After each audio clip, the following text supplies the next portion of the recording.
بعد کے زمانے میں صحابہ کے بعد سے ہی ایک انتہا پسندی امت میں آئی، ساری ساری رات جاگنا۔ فلاں بزرگ تھے، وہ رسے سے اپنے بالوں کو باندھ لیتے تھے کہ نماز پڑھتے پڑھتے جب نیند آئے اور جھٹکا لگے تو رسے سے بندھے ہوئے بالوں سے اس جھٹکے سے تکلیف ہو اور ان کی آنکھ کھل جائے اور پھر نفلوں میں شروع ہو۔ ایک فلاں بزرگ تھے، وہ اپنے آنکھوں میں نمک کا سرما لگاتے تھے تاکہ آنکھیں جل جائیں، اس میں وہ جلن پیدا ہو جائے اور نیند اڑ جائے۔ یہ ایسے واقعات بھرے پڑے ہیں۔ فلاں بزرگ تھے، انہوں نے 30 سال عشاء کے وضو سے فجر کی نماز ادا کی۔ یہ اپنی جگہ پہ بزرگی ہے، لیکن یہ دین ہم پیش نہیں کر سکتے۔ فلاں بزرگ تھے، وہ 30 سال سے ستو کھا رہے تھے کہ روٹی کھانے اور ستو کھانے میں 70 دفعہ سبحان اللہ کا فرق پڑ جاتا ہے۔ تو روٹی کھائیں تو 70 دفعہ سبحان اللہ کم کہہ سکتے ہیں، اور ستو کھائیں تو 70 دفعہ سبحان اللہ زیادہ کہہ سکتے ہیں۔ تو لہٰذا ان کا مجھے تو 30 سال ہو گئے، میں تو ستو کھا رہا ہوں، میں تو روٹی نہیں کھا رہا۔ یہ دین نہیں ہے، یعنی یہ وہ دین نہیں جو ہم انسانیت کو پیش کر سکتے۔ یہ تو لوگوں کو دوڑانے والی بات ہے۔ اور ایک آدمی ایک بزرگ سے ملنے گیا تو وہ نوافل پڑھ رہے تھے، وہ ظہر سے عصر تک نفل پڑھتے رہے، وہ ان کے انتظار میں بیٹھا رہا۔ پھر عصر سے مغرب تک وہ مراقبہ کرتے رہے، وہ انتظار میں بیٹھا رہا۔ پھر مغرب سے عشاء تک وہ نفل پڑھتے رہے، وہ بیچارہ انتظار کرتا رہا۔ پھر عشاء کے بعد پھر نفل شروع کیے تو تہجد تک نفل پڑھتے گئے اور وہ بیچارہ پیچھے بیٹھا ہوا۔ تو تہجد کے آخر میں ان کی ایک مصلی پہ بیٹھے بیٹھے ایسے اونگ آ گئی، تو یوں جھٹکا لگا تو کہا یا اللہ میں اس آنکھ سے پناہ مانگتا ہوں جو سونے سے اس کا دل ہی نہیں بھرتا۔ اور پھر اس کے بعد فجر کی نماز پڑھ کے اشراق تک بیٹھے رہے، پھر اشراق پڑھے، اخیر وہ بیچارہ اٹھی کے واپس آ گیا۔ لگتا ہے نام ویل ہی کوئی نہیں۔ تو وہ اس نے کسی سے پوچھا کہ یہ بزرگ کب سے یہ کر رہے ہیں؟ کہ پچھلے 30 سال سے کر رہے ہیں۔ یہ راہبانیت کی شکل ہے، یہ وہ دین نہیں جو ہم لوگوں کو پیش کریں گے تو وہ کہیں گے واہ واہ واہ واہ کیا دین ہے بھائی، قبول کرو۔ یہ ایک قسم کا غلو آیا۔ میں ایک حدیث سناتا ہوں، بخاری شریف میں بھی ہے، مجھے اب ہر شے بھول گئی، لیکن وہ ہے نہی الغلو، اس طرح کر کے آپ لوگ زیادہ جانتے ہوں گے جو پڑھ رہے ہیں کہ غلو سے نہیں۔ حدیث آپ کو سب کو یاد ہوگی کہ 3 صحابہ آئے اللہ کے نبی کے گھر اور پوچھا کہ اللہ کے نبی رات کیسے گزارتے؟ تو گھر والوں نے کہا سوتے بھی ہیں، جاگتے بھی ہیں، کھاتے بھی ہیں۔ تو وہ تینوں آپس میں کہنے لگے وہ تو نبی ہیں، سوئیں بھی تو کوئی بات نہیں، اور شادی ہے کوئی بات نہیں، ہم تو نبی نہیں، ہمیں تو کچھ کرنا چاہیے۔ ایک نے کہا کہ میں ساری زندگی روزہ نہیں چھوڑوں گا، ایک نے کہا کہ میں ساری زندگی سوؤں گا نہیں، ایک نے کہا میں ساری زندگی شادی نہیں کروں گا۔ تو دیکھنے میں تو واہ واہ کیا بڑی بزرگی ہے بھائی، بڑے بزرگ ہیں۔ ہمارے نبی کو پتہ چلا، آپ نے تینوں کو بلا لیا، کہا تم مجھ سے زیادہ اللہ سے ڈرنے والے ہو، میں تم سے انا اتقاکم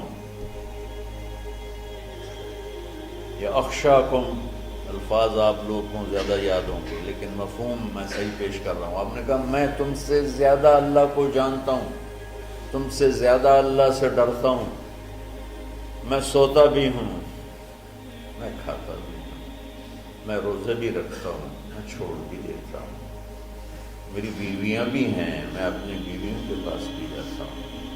تم دین میں غلو سے بچو، پہلے امتوں کو ہلاک کر لیا دین میں غلو۔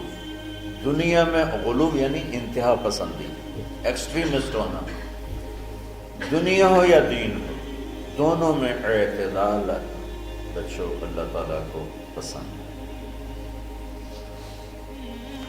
تو شکر ہے کچھ ماحول بدلا بھی ہے، ہر مکتب فکر میں معتدل لوگوں کی تعداد بڑھ رہی ہے، لیکن ہر مکتب فکر میں ایسے سخت دل اور ایسے متعصب آنکھوں پہ پٹی باندھ کے بیٹھے ہوئے ہیں کہ اپنے سوا کسی کو مسلمان سمجھنا ہی نہیں۔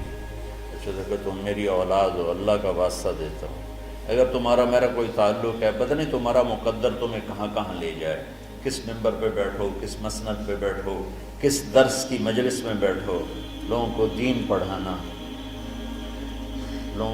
بچوں کو، اگلی نسل کو دین پڑھانا، اگلی نسل میں نفرت کے بیج نہ بونا، بغض کے بیج نہ بونا۔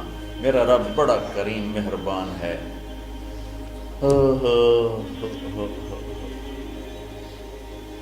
جواد وسیم صاحب آتے رہتے ہیں نا، کیونکہ ماشاءاللہ یہ بہت بڑے اداکار تھے اسٹیج کے، تو اسٹیج کی دنیا بڑی غافل دنیا ہے، ہر گناہ وہاں ہوتا ہے، ہر عیب وہاں ہوتا ہے۔ تو وہ ایک اپنے ساتھی کا بتا رہے تھے کہ جس کی ساری زندگی ہر عیب، ہر گناہ میں انتہا پر تھی، اور اسٹیج پہ ڈرامہ کرتے ہوئے ہارٹ اٹیک ہوا، یعنی کوئی گھر میں نہیں، کوئی مسجد میں نہیں، اسٹیج پر غفلت کی انتہا میں ہارٹ اٹیک ہوا۔ کم اٹھا کے پیچھے لے گیا تو انہوں نے زور زور سے کلمہ پڑھنا شروع کیا، اور کلمہ پڑھتے پڑھتے انتقال ہوا۔ تو جس شخص کی ساری زندگی ایسے عیبوں میں گزری کہ میں منہ پہ لاتے ہوئے شرماتا ہوں، وہ مرتے ہوئے کلمہ پڑھ رہا ہے، تو میرے رب کو کیا چیز پسند ہے؟ یہ مولانا شاہ صاحب کے بھائی کا واقعہ تو ابھی کا واقعہ۔ تو اللہ کے واسطے نہ جنت کے ٹھیکیدار بنو، نہ دوزخ کے داروغہ بنو بے چل واڑی جا سارے ہیں۔ یہ اللہ کا کام ہے، کس کو جنت میں ڈالنا ہے، کس کو جہنم میں ڈالنا ہے۔ یغفر لمن یشاء ویعذب من یشاء، بس ایک اللہ نے کہا ہے کہ ان اللہ لا یغفر ان یشرک بہ، دیکھو میرے بندوں میں شرک معاف نہیں کروں گا، ویغفر ما دون ذلک لمن یشاء، باقی جس کو چاہوں معاف کر دوں۔ تو کیوں؟ دورے کے بچے بیٹھے ہوئے ہیں، اب جانے والے ہیں چند دنوں میں، تو خاص طور پر ان کے لیے میں یہ پیغام دینا چاہتا ہوں کہ اللہ کے واسطے اگر اللہ تم سے دین کا کوئی کام لے تو دین پیش کرنا، مسلک پیش نہ کرنا، دین پیش کرنا۔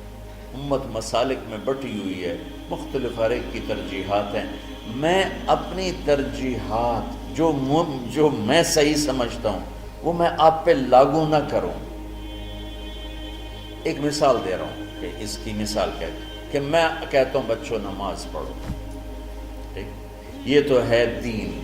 میں کہتا ہوں دیکھو بچوں ہاتھ یہاں باندھنے ہیں، یہاں نہیں باندھنے ہیں، یا میں کہتا ہوں دیکھو ہاتھ یہاں باندھنے ہیں، یہاں نہیں باندھنے ہیں، اور آمین اونچی کہنی ہے، آمین اونچی نہیں کہنی، رفع یدین نہیں کرنا، رفع یدین کرنا ہے۔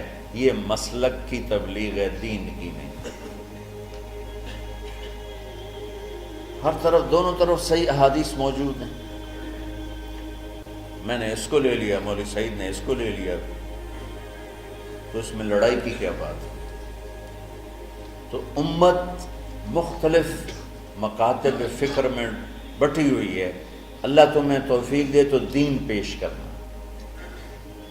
مسلک کی تبلیغ نہ کرنا، دین کی تبلیغ کرنا۔ ہاں اپنے مسلک کو بتاؤ درس گاہ میں، ہم نے اپنا مسلک پڑھا درس گاہ، لیکن آپ کو عجیب بات بتاؤں، میں نے 7 سال رائمنڈ میں پڑھا، میں اللہ کی قسم اٹھا کے کہتا ہوں 7 سال میں ایک دفعہ ہمارے استادوں نے کسی مسلمان فرقے کے خلاف ہمیں نفرت نہیں دلائی۔ ایک سبق بھی مجھے یاد نہیں کہ ہمارے استادوں میں سے کسی نے چڑھائی کی ہو اہل حدیث پر، بریلیوں پر، شیعوں پر، کبھی بھی۔ ہمیشہ میں امت امت امت امت، اللہ نے وہ ہمارے دل میں گاڑ دی وہ بات۔ آگے میں جو نسل تیار کرنا چاہتا ہوں ایسی تیار کرنا چاہتا ہوں، اعتدال والی ہو۔